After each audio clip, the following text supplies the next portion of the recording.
So this is what happened in 2006. We still did 2 million transactions, and all of that is blowing up right now. What do you think about the difference between like a big apartment complex versus just single family homes residential?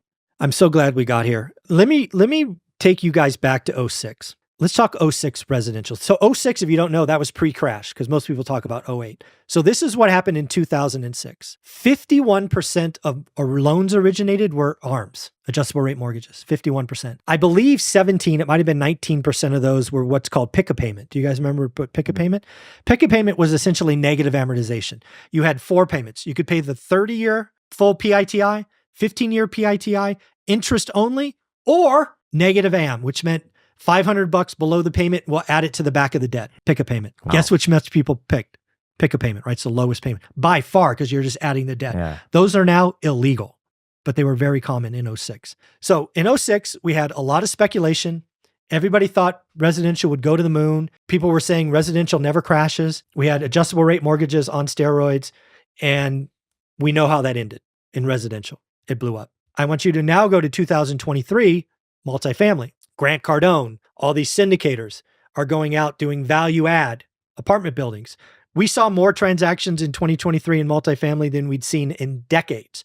We saw assets trade 2 and 3 times in 18-month periods because people were just speculating, and the cap rates kept going lower and lower, and people were financing this with shorter and shorter bridge debt, having bad assumptions about rent growth and expenses, and all of that is blowing up right now. So my prediction for multifamily is there's going to be a lot of losses and opportunities in 2025.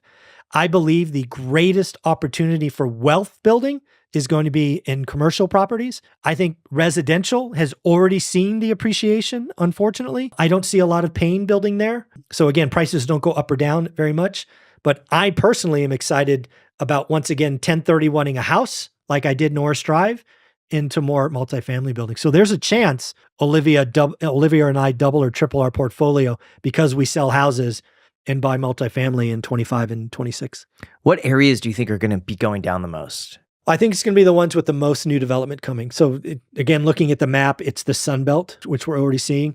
I do think there are some markets that have the combination of tax hits and insurance hits that make it doubly expensive, like Austin resets every year. We have a lot of the Southeast and Florida and the Gulf Coast, Louisiana, in trouble because of insurance. So I think there's a lot of, you can just look at the map and see the pain in that kind of where the Gulf comes into the to the US. I think that's where a lot of the pain is. But again, if you step back from today, how do you get wealthy? How do you get wealthy? I believe getting wealthy is 3 steps. Step 1 is you have to create disposable or discretionary income, right? You have to have something left over at the end of the month that you can save. Then you have to become elite at something. I chose a very, very small footprint way back in the day to become elite at, better than anybody else. It could be classic cars, it could be stocks, it could be whatever it is. It could be fish tanks and coral, right? Whatever you choose to become elite at. And then you have to do that for a decade, right? Wealth is created by ownership over decades. The other thing you should really be looking at is what is the net worth of renters versus owners? It's very clear if you own assets. But now part of me would say that the difference between that is because people are forced to save, and the type of person to buy a house is probably the type of person to also be probably more prone to budget, have a higher income, make a little more money, just overall. And that forced savings. I don't know. Let's play with that. Let's play with that a little bit. Yeah. So at least when I step back and I read stats about the average American, what is it, like 80% of us live paycheck to paycheck? Something like that. Something like that, right? And if we look at home ownership rates, it's like 67%, roughly 67, 68%. So I'm not sure I buy that.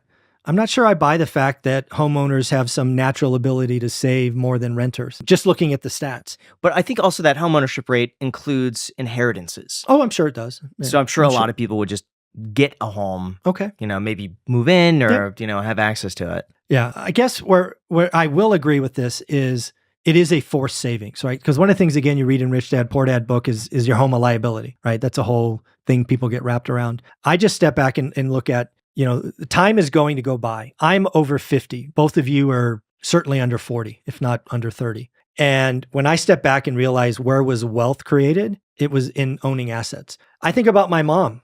who bought a home in 1977 in the Silicon Valley. The only reason she was able to have any semblance of retirement is she sold that house. We never moved, same house I grew up in. She sold in, I don't know what it was, 2015, 2016. So again, it's a forced savings account for a lot of folks. The other thing we need to realize, to your point of buying the 600K house, 2 point, whatever it is, your shelter's fixed, X insurance and taxes, tidbits. Renters can't say that, right? One of the things in this whole renters cheaper is zoom out. Look what's happening to rent over the next decade or so. You think rent's going to go down in the next decade, especially with less development of homes? So it's absolutely cheaper today, but will it be forever? And the other thing I would ask you guys to look at is we've kind of seen this movie before. We've seen an environment where rates went up 500 basis points, 600 basis points. Think 1981, 1982, 1983. 1981 is still the least affordable housing ever, even worse than today. We still did 2 million transactions. A lot of cash purchases like today. It has been this bad before. But again, it's just transactions will go down. That's what's happening today. So how are you navigating today's market? Because I'm looking as well, and I check every single day in the Las Vegas market. Yep. I've yet to see any property that makes sense to buy that is either not a huge fixer, so you have to put a ton of money just to make it work, and time, or just you're going to lose money every month. And so from my perspective, I'm like, why would anyone buy for cash flow in Vegas? It just doesn't make a lot of sense. I'm looking in Vegas. I actually just have a show called Buying Vegas. Olivia and I just moved here, so I'm trying to create a new buy box for Vegas. So it is tough. It's really hard to cash flow. I don't think, again, I'm still learning it, so I don't know it as well as you yet. I think I'm going to have to change what I do. So I've been a long-term, year lease, month-to-month guy for 25 years. I may have to go to finished midterm. I may have to buy a house that is non-HOA so I can add a casita or an ADU in the back to Goose.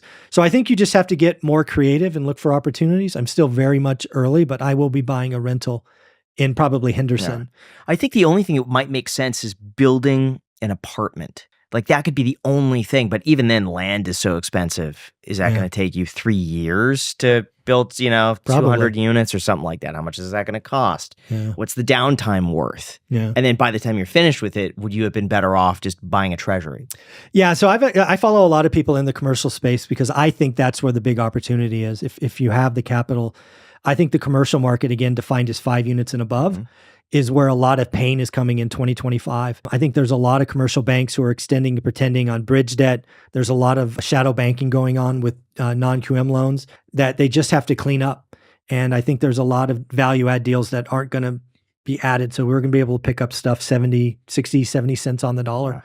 So I wouldn't be building right now. I think you can buy stuff at a discount shortly. I guess what I worry about is in a lot of those cases, because I've also paid a really close attention to the commercial market. Sure. And you hear all these stories of, the debt's coming due pretty soon and they're locked in at, 3% and now it's going to adjust at 5 or 6% and they're going to be losing money on that. I'm afraid that all it takes to keep it going is the Fed coming in and saying, all right, well, we're going to backstop some of these banks and we're going to subsidize some of these rates so that the market doesn't crash. There's so many variables that they could throw in there to just keep it going. No, there's no question. The bank could create a short-term bank funding program for commercial loans. It'd be fixed tomorrow. Yeah. They could. I don't know that the Fed really cares about the shadow banking system. I would argue that the Fed, specifically Powell, wants to see more regulation and wants to see pain there.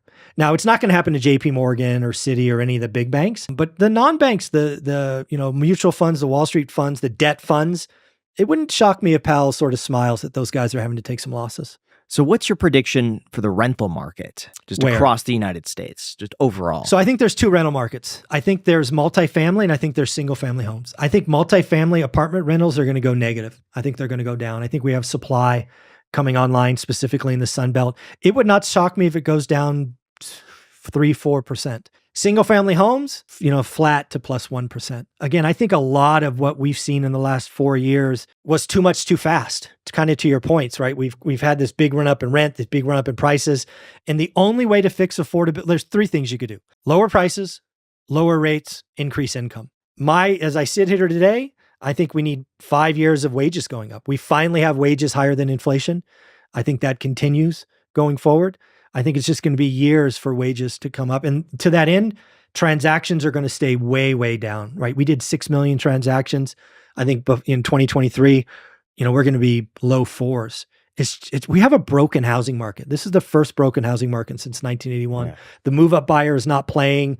They're staying in their homes longer. Turnover used to be 8 years. It's probably going to go to 12 years.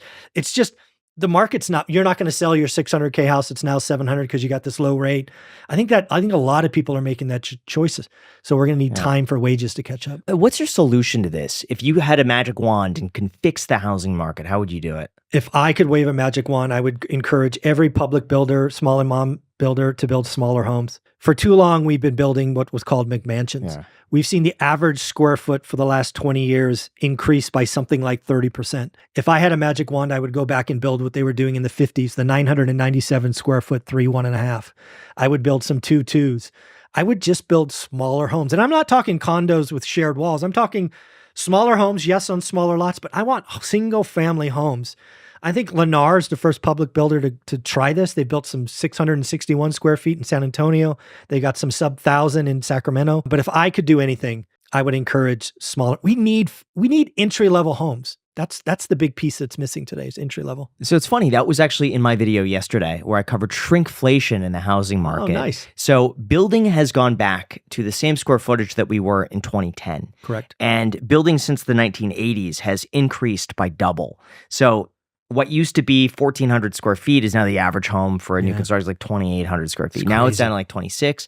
More builders are building, instead of walk-in closets, they're building a smaller closet that's not walk-in in exchange for building another bedroom. There you go. So you're finding a lot more of those. I tend to think that for builders, it's more profitable to pack in the square footage. And if you're charging, $150 a square foot, or it's costing that much, then it makes sense to maximize it because you have the materials anyway. Like building a little more is not going to be that much more money, but you could charge way more for a bigger house. So I think that my suggestion a while ago is to be able to take the interest rate with you. That was the one thing I never understood, why the rate had to stay with the house. And if you leave your house, you can't take the interest rate to another house. Like you're already approved for the loan. Yeah. It's already back. Like as long as it appraises for more, you would think that would be a great thing. I understand why banks don't want to be holding on to these, 3% mortgages, and they factor in that the average one is going to, be charged off in 10 years. They get their money back, and it'll encourage people to keep that loan for 30 years. So it kind of screw them. Right. But it would open up the housing market to be. I think you were the first person I heard bring that up. I think that is a very creative and genius. Because again, think about it. 600K house, you want to trade up, you take whatever that mortgage is, 500 grand, you have a second for the delta, which is maybe at a higher rate. I think that's a genius and pretty creative fix. I would hope somebody looks at that, but that could help. That would get transactions. Oh, absolutely. Because we're missing the entry-level home, right? You got into your first home. You thought it was going to be your first home. You got a 2.9% mortgage. Now the price is up 100 grand. You probably can't even qualify for it at 2.9, certainly not at 7. You're stuck. If you can move it, I think that's a genius move. Yeah. The other thing was taking the property tax basis with you, at least on that portion. On that portion that you sell.